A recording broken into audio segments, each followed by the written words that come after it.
नमस्कार विद्यार्थी मित्रांनो, मी प्राध्यापक संजय सारदा, शैक्षणिक सल्लागार, आपल्या सगळ्यांचं या व्हिडिओमध्ये स्वागत करतो. आज आपल्या व्हिडिओचा जो विषय आहे तो JEE आज सकाळीच एक नोटिफिकेशन काढलेलं आहे. त्याने असं म्हटलं की प्रोव्हिजनल आन्सर की आणि रेकॉर्डेड रिस्पॉन्सिबिलिटी या दोन गोष्टी त्यांनी आता उपलब्ध करून दिल्या आहेत विद्यार्थ्यांच्या लॉग इनमध्ये. आणि आपल्याला 6 फेब्रुवारीला रात्री 11:50 याच्यातल्या एखाद्या प्रश्नाला चॅलेंज करता येईल. आता आपल्यामध्ये प्रश्न असेल की चॅलेंज करायचं म्हणजे काय करावं लागेल मला. तर पहिल्यांदा JEEच्या वेबसाईटवर यायचं. या ठिकाणी आपला ॲप्लिकेशन नंबर टाकायचा, पासवर्ड टाकायचा, कॅप्चा टाकायचा.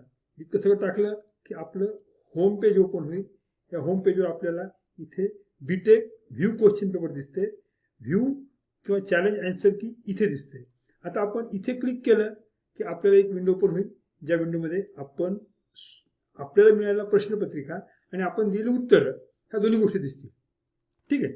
आणि जर समजा आपण त्याच्याऐवजी या ठिकाणी व्ह्यू किंवा चॅलेंज आन्सर कीवर क्लिक केलं की आपले रेकॉर्डेड रिस्पॉन्सेस आपल्याला दिसतील. आता पहा, आपण पहिल्यांदा आपल्या प्रश्नपत्रिकेकडे येऊ. प्रश्नपत्रिकेमध्ये हा 14 नंबरचा प्रश्न आहे. आता हा 14 नंबरचा प्रश्न या ठिकाणी असेल याची खात्री आहे. 14 नंबरचा प्रश्न आपण बघितला तर क्वेश्चन आयडी जो आहे तो हा आहे. आणि आपण जिकडे बघितलं तर 14 नंबरचा क्वेश्चन आयडी हा वेगळा आहे. बरोबर आहे. त्याच्यामुळे आता आपल्याला हा क्वेश्चन आयडी कुठे बघायचा. हा क्वेश्चन आयडी आपण कॉपी केलेला आहे. या ठिकाणी आलो तर आपण पेस्ट केलाय, सर्च केलाय, तो क्वेश्चन आयडी आपल्या या ठिकाणी सापडलाय. त्याचं उत्तर जे आहे ते हे आन्सर आहे. आता हे आन्सर आहे. आपण काय आन्सर दिलेलं आहे त्याचं, तर आपण आन्सर ऑप्शन 1 दिलेले, म्हणजे हे ऑप्शन आपण दिलेलं आहे आन्सर मध्ये. आता हे आन्सर मधलं ऑप्शन करेक्ट ऑप्शन आहे की नाही ते जर आपण बघितलं तर आपल्याला ते लक्षात येईल.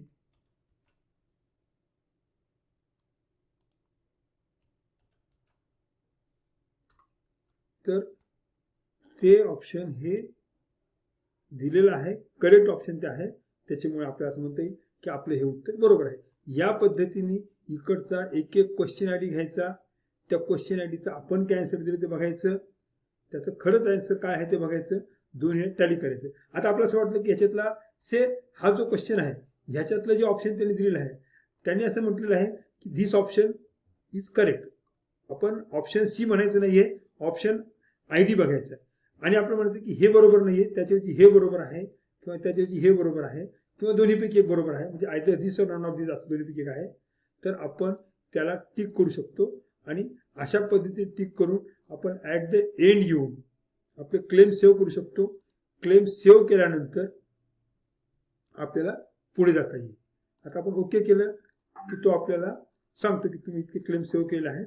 आता तुम्हाला हा एक क्वेश्चन तुम्ही हे केलं आहे, त्यासाठी तुम्हाला काही डॉक्युमेंट अपलोड करायचे सपोर्टिंगसाठी. तुम्हाला डॉक्युमेंट अपलोड करता येतील, तुम्हाला ते सेव्ह करावं लागेल आणि त्याच्यानंतर तुम्हाला त्याची फीस भरायची. आता किती फीस भरायची असा प्रश्न जर तुमच्या मनात असेल तर त्याच्या उत्तरात मी सांगेल की हे जे नोटिफिकेशन आहे या नोटिफिकेशन त्यांनी असं म्हटलेलं आहे की पर क्वेश्चन पर क्लेम 200 रुपये आपल्याला द्यायचे आहेत. म्हणजे एका क्वेश्चनसाठी आपण जर समजा क्लेम केला असेल तर 200 रुपये, 10 क्वेश्चन क्लेम केले तर 2000 रुपये, 3 क्वेश्चन क्लेम केले 600 रुपये आपल्याला द्यायचे. आणि हे पैसे नॉन रिफंडेबल आहेत. आपल्याला ते ऑनलाईन पद्धतीने पेमेंट करायचं आहे. मला असं वाटतं की आपल्या सगळ्यात लक्षात आलं असेल, तरी परंतु पुन्हा एकदा लक्षात येण्यासाठी आपल्याला रिपीट करेल. आज JEEने नोटिफिकेशन काढलं NTA त्याच्यात त्याने असं म्हटलेलं आहे की आजपासून 6 फेब्रुवारीला रात्री 11:50 आपल्याला आन्सर कीला चॅलेंज करता येईल. तुम्ही काय आन्सर दिलेले ते आणि करेक्ट आन्सर काय ते दोन्ही बघून तुम्हाला चॅलेंज करत असेल तर चॅलेंज करता येईल. पर क्वेश्चन प्रोसेसिंग फीस 2000 रुपये आपल्याला भरावी लागेल, ती ऑनलाईन भरायची.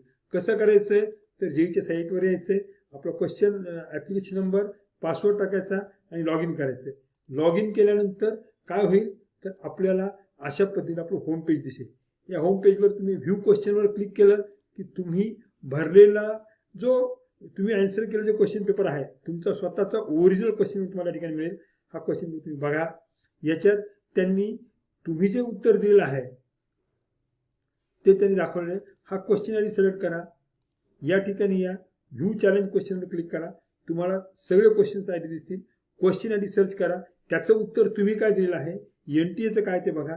ओके असेल चॅलेंज करायची काही गरज नाही, परंतु नॉट ओके असेल, तुम्हाला वाटते की आपलं जे म्हणणं आहे मग ते other than that particular option जर असेल तर तुम्ही त्याला चॅलेंज करू शकता. या ठिकाणी नन ऑफ दिस म्हटलेले, तुमच्या प्रश्नपत्रिकेत नन ऑफ दिस असं आन्सर नव्हतं, 4 ऑप्शन होते, या ठिकाणी 5वं ऑप्शन दिलेलं आहे. त्याचं कारण आहे की काही ठिकाणी विद्यार्थ्यांचं असं म्हणणं आहे की प्रश्नात उत्तर त्याचे दिलं नव्हतं, तुम्ही नन ऑफ दिस असं म्हणून पुढे जा. त्याच्यानंतर तुम्ही जे काही केलेलं आहे त्याच्या सपोर्टने तुम्हाला डॉक्युमेंट अपलोड करायचे, पेमेंट ऑफिस करायची आहे आणि या पद्धतीने ही आपली सगळी प्रक्रिया संपून जाईल. आपल्याला जर या प्रक्रियेत कुठल्या प्रकारची अडचण आली तर आपण मला संपर्क करू शकता. जर कुठल्या प्रकारची अडचण नसेल तर आपल्याला वाटते तर आपण ते तितके क्वेश्चन चॅलेंज करा. क्वेश्चन चॅलेंज केले त्याच्यामुळे तुमचं नुकसान कुठलंही नाही आहे. चॅलेंज नाही केले तरी कुठलं नुकसान नाही आहे, कारण कुणीही चॅलेंज केलं आणि जर समजा NTAने त्यांच्या आन्सर कीमध्ये बदल केला तर त्याचा तुम्हाला जो कुठला इफेक्ट मिळणार आहे तो इफेक्ट नक्की मिळेल. त्याच्यामुळे आपण हे लक्षात घ्यायचं आणि पुढे जायचं. मला असं वाटतं की आपल्या सगळ्यांनी सगळी प्रक्रिया संपलेली आहे. आपल्याला कुठल्याही प्रकारची शंका नसतील. मी आपल्या सगळ्यांना पुनश्च एक बार शुभेच्छा देतो. जे इथं सेकंड सेशन आहे, CETची परीक्षा आहे, बीट्सची आहे, VITची आहे, IIIT हैदराबादची आहे, अन्य परीक्षा आहेत, ज्या ज्या कुठल्या परीक्षा द्यायच्या आहेत त्या सगळ्या परीक्षेत मी आपल्याला शुभेच्छा देतो. आपल्याला जर कुठल्या प्रकारची शंका असेल तर आपण संपर्क करू शकता. पुन्हा एकदा आपल्या सगळ्यांना शुभेच्छा देतो आणि रजा घेतो. धन्यवाद.